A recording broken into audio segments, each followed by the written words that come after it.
अस्सलामुअलैकुम वरहमतुल्लाहि वबरकातुहू। दोस्तों कैसे हैं, क्या हाल है। उम्मीद करता हूं कि खैर वाफ़ियत से होंगे। बहुत से भाई हैं जो हमको कमेंट्स करते हैं कि मेरी तनख्वाह बढ़ा दो को अरबी में कैसे कहेंगे। तो मैं कमेंट्स में बताता भी हूं, लेकिन आज इस वीडियो के अंदर भी मैं आपको बताने वाला हूं। बराए मेहरबानी आपसे रिक्वेस्ट है कि चैनल को सब्सक्राइब कर दें, वीडियो को लाइक कर दें और दोस्तों में भी शेयर कर दें। एक मुझे स्टोर रूम से कुछ सामान लेना है। मैंने जो पहला जुमला बताया उसको मैं आखिरी में आपको बताऊंगा कि उसका अरबी कैसा होता है, क्या होता है। ठीक है, ये अगला जुमला है, मुझे स्टोर रूम से कुछ सामान लेना है। तो कहेंगे अना शोयसिल अगरात मिन मुस्तौदा गुरफा, मिन मुस्तौदा गुरफा, यानी मुझे स्टोर रूम से कुछ सामान लेना है। स्टोर रूम कहते हैं सामान जहाँ रखते हैं, जमा करते हैं, हम लोग गोडाउन कहते हैं अपने देश के अंदर। इंग्लिश में गोडाउन कहा जाता है, उसको स्टोर रूम भी कहा जाता है। ठीक है, तो उसको अरबी में मुस्तौदा गुरफा कहते हैं। मुस्तौदा गुरफा, मुस्तौदा का मतलब होता है स्टोर करने वाला जगह। तो और रूम है वो तो रूम कहेंगे, गुरफा कहेंगे, मुस्तौदा गुरफा। तो कहेंगे अना शोए सिल अगरात, अना शोए सिल अगरात मिन मुस्तौदा गुरफा। इस तरह से कह सकते हैं, मतलब मुझे स्टोर रूम से कुछ सामान लेना है। अगला जुमला है, मुझे स्टोर रूम से कुछ सामान लेना है। अब यहाँ पे हमने एक नया अल्फाज दिया है, मखजन। मखजन का मतलब भी होता है, मखजन गुरफा भी कह सकते हैं। मखजन का मतलब भी होता है स्टोर रूम। स्टोर होता है तो मखजन गुरफा यानी स्टोर रूम। स्टोर रूम इस तरह से हम कह सकते हैं। वहाँ पे स्टोर रूम के जगह पे मखजन का इस्तेमाल भी कर सकते हैं। मेरा दोस्त इमरजेंसी रूम में काम करता है। मेरा दोस्त इमरजेंसी रूम में काम करता है। यहाँ मेरा दोस्त काम करता है, मेरा भाई काम करता है, या मेरा बाबा काम करता है, मेरा कफील काम करता है।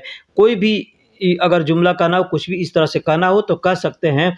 एग्जाम्पल हमने दोस्त के लिए दिया है, तो मेरा दोस्त इमरजेंसी रूम में काम करता है तो कहेंगे अना सदीक, अना सगीत, अना सदीक शुगुल सवी, यानी मेरा दोस्त काम करता है फ़ी मुस्ताजल गुरफा, फ़ी मुस्ताजल गुरफा, यानी इमरजेंसी रूम में, इमरजेंसी रूम में काम करता है। इमरजेंसी रूम कहते हैं हॉस्पिटल के अंदर जो इमरजेंसी रूम होता है उसको कहते हैं इमरजेंसी रूम। ठीक है, वहाँ पे ऑपरेशन या कुछ भी किया जाता है तो वहाँ उसको इमरजेंसी रूम कहते हैं, इमरजेंसी वार्ड कहते हैं। ठीक है, तो अरबी में उसको मुस्ताजल गुरफा कहते हैं, इंग्लिश में इमरजेंसी वार्ड कहा जाता है। तो मेरा दोस्त इमरजेंसी रूम में काम करता है, या मेरा भाई काम करता है, मेरा कोई भी काम करता है तो कह सकते हैं अना सदीक शुगुलसवी फ़ी मुस्ताजल गुरफा। सदीक के जगह पे आप बाबा का इस्तेमाल, भाई का इस्तेमाल जो भी होगा वहाँ पे कर सकते हैं। लॉन्ड्री कहाँ है, आपको मालूम है। अगर ये जुमला किसी से कहना हो, किसी से ये बात पूछनी हो तो हम कैसे बोलेंगे, कैसे पूछेंगे। कहेंगे वैन मगसला, वैन मगसला इंत मालूम। वैन मगसला, वैन का मतलब होता है कहाँ, वैन का मतलब कहाँ है। ठीक, मगसला मतलब लॉन्ड्री, मगसला का मतलब लॉन्ड्री। इंत मालूम, इंत मालूम यानी तुमको मालूम है, तुमको मालूम है, आपको मालूम है। या यहाँ पे इंत मालूम की जगह पे इंत आरफ का भी इस्तेमाल कर सकते हैं। इंत आरफ मतलब तुमको पता है, आरफ का मतलब होता है पता है, मालूम है, बात सेम सेम है। आपको मालूम है या आपको पता है, तो इंत मालूम या इंत आरफ, इसमें से कोई भी अल्फाज आप इस्तेमाल कर सकते हैं। लॉन्ड्री कहाँ है, तो वैन मगसला। अब देखिए लॉन्ड्री कई होता है। एक लॉन्ड्री होता है कपड़ा धुलने वाला, उसको मलाबिस मगसला कहते हैं। और एक होता है गाड़ी वॉशिंग करने वाला, गाड़ी धोने वाला, तो उसको सैयारा मगसला कहते हैं। तो अब जो चीज़ की आपकी ज़रूरत है, जो आपको जानकारी करनी होगी, उसको आप वहाँ लगा के बोल सकते हैं।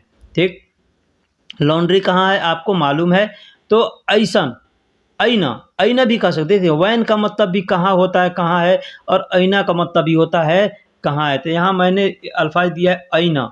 ऐना का मतलब होता है कहाँ है, तो ऐना मगसला इंत मालूम, ऐना मगसला इंत आरफ, इस तरह से भी कह सकते हैं। वैन या इन, ऐना, दोनों में से कोई भी अल्फाज इस्तेमाल कर सकते हैं। यहाँ पे ऐना का भी मैंने दे दिया है। ऐना बहुत से कम लोग इस्तेमाल करते हैं, लेकिन वैन का मतलब, वैन को ज़्यादा लोग इस्तेमाल करते हैं। अब धोना, धोने को अरबी में गसील कहते हैं। इस बात पे तवज्जो दीजिएगा, ध्यान दीजिएगा कि धोने को अरबी में गसील कहते हैं। कोई चीज़ धोना हो, गाड़ी धोना हो, घर धोना हो, हाथ धोना हो, कपड़ा धोना हो, सबको गसील कहेंगे। अब धोने वाली जो मशीन होती है, मशीन, उसको गस्साला कहते हैं, उसको गस्साला कहते हैं। मशीन जो है धोने वाला जिससे धुलाई करते हैं उसको गस्साला कहते हैं। और जहाँ धोने का जगह है उसको मगसला कहते हैं, मगसला। अब कपड़ा धोने वाला जगह है तो भी उसको मगसला कहेंगे, और गाड़ी धोने वाली जगह है उसको भी मगसला कहेंगे। लेकिन धोने का जो जगह है, अगर हो सकता है कोई घर में अलग बना हुआ है, ठीक है, हर आदमी के घर में एक होता है, वॉशरूम होता है ना, तो उस वॉशरूम को गसील गुरफा कहते हैं। गसील गुरफा हम लोग इसकी स्कूल में स्कूल बोलता हूँ, इंग्लिश में वॉशिंग रूम कहते हैं, वॉशिंग रूम कहते हैं, लेकिन अरबी में उसको गसील गुरफा कहते हैं, गसील गुरफा कहते हैं। हम लोग अपने देश के अंदर स्नान घर कहते हैं, स्नान घर हिंदी के अंदर, हिंदी में स्नान घर कहते हैं। तो घर को ऐसे यहाँ पे गसील गुरफा कहेंगे, गसील गुरफा। अगर आपको किसी से पूछना है कि गसील गुरफा कहाँ है तो कहेंगे वैन गसील गुरफा, वैन गसील गुरफा, या ऐना गसील गुरफा, इस तरह से कह सकते हैं, ठीक है। तो धोने को अरबी में गसील कहते हैं, धोने वाली मशीन को गस्साला कहते हैं, और धोने की जगह को मगसला कहते हैं। अब दुकान है जहाँ पे पैसा लेकर के काम करते हैं तो उसको आप मगसला कहेंगे, लेकिन वही घर के अंदर है तो उसको मगसला नहीं कहेंगे, वहाँ गसील गुरफा उसको कहेंगे। मेरे परिवार में मेरे परिवार में कुल 5 लोग हैं, मेरे परिवार में कुल 5 लोग हैं। अगर ये कहना होगा तो हम कैसे कहेंगे? कहेंगे अना अवाइल फ़ी कुल्लो खमसा शख्स, फ़ी कुल्लो खमसा शख्स। अना मतलब मेरे, अवाइल का मतलब होता है परिवार या फैमिली।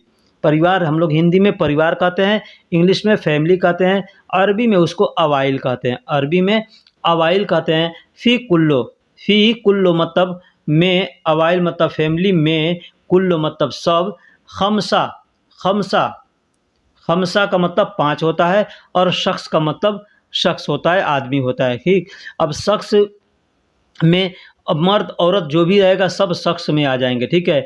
लेकिन वहीं पे अगर हम नफ़र का इस्तेमाल करेंगे तो नफ़र सिर्फ आदमी के लिए इस्तेमाल किया जाता है, ठीक है। और अगर औरत भी है तो औरत को हुरमा कहा जाता है, ठीक।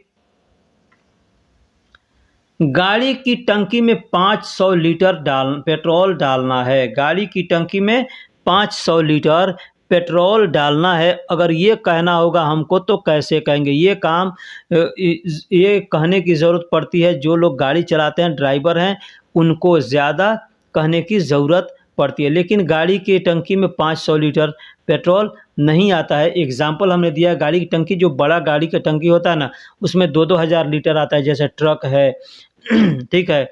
तो 500 लीटर अगर डालने का हो, अब 50 लीटर 100 लीटर जो भी डालना होगा आप वहाँ पे इस्तेमाल कर सकते हैं, काउंटिंग आपको याद करनी होगी।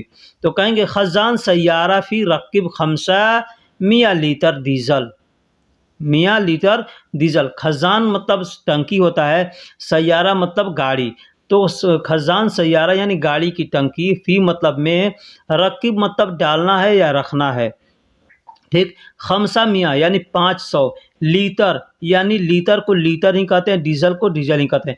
या हुत रकीब भी कह सकते हैं, हुत रकीब का मतलब हुत भी कह सकते हैं, हुत का मतलब भी डालना होता है और रकीब का मतलब भी डालना या रखना होता है, तो इस तरह से बोल सकते हैं। आपकी बात सुनकर मैं बहुत खुश हूँ, आपकी बात सुनकर मैं बहुत खुश हूँ। अगर इस तरह से कहना होगा किसी से तो कहेंगे अना एस्मा इंत गुल वाजिद मबसूत, वाजिद मबसूत। अना एस्मा इंत गुल वाजिद मबसूत। अना का मतलब मैं, एस्मा का मतलब सुनकर, इंत का मतलब आपकी, गुल का मतलब बात। तो मैं आपकी बात को सुनकर, वाजिद मतलब बहुत ज़्यादा, मबसूत का मतलब खुश होता है, मबसूत का मतलब खुश होता है। तो मैं आपकी बात को सुनकर बहुत खुश हूँ। तो यहाँ पे आप इस तरह से कह सकते हैं। मबसूत के लिए, मबसूत के जगह पे आप चाहें तो फ़रहान का इस्तेमाल कर सकते हैं। फ़रहान का मतलब भी होता है खुश, फ़रहान का मतलब भी खुश होता है और मबसूत का मतलब भी खुश होता है। तो आप दोनों में से कोई एक शब्द का इस्तेमाल कर सकते हैं। तो अना एस्मा इन तगुल वाजिद फ़रहान, या अना एस्मा इन तगुल वाजिद मबसूत, इस तरह से कह सकते हैं। आपकी बात सुनकर मैं बहुत दुखी हूँ, आपकी बात सुनकर मैं बहुत दुखी हूँ। इस तरह अगर इस तरह से कहना होगा तो हम क्या कहेंगे? कहेंगे एस्मा अना इन तगुल अना कसीर हजीन या कतीर हजीन कह सकते हैं। लेकिन कसीर और कतीर एक ही होता है। जैसे अरबी में लिखेंगे ना तो क काफ और सा और रा होता है, ठीक है, कसीर।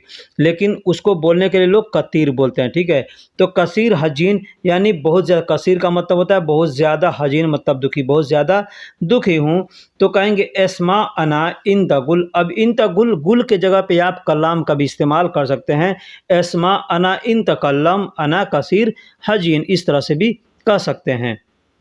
बराए मेहरबानी मेरी तनख्वाह बढ़ा दो। ये जुमला हमने पहले इस्तेमाल किया था और आपसे कहा था कि मैं आखिरी में इसका जवाब दूंगा। तो कैसे कहेंगे वल्लाह हबीबी, वल्लाह हबीबी अना रातिब जिद्दन सौवी।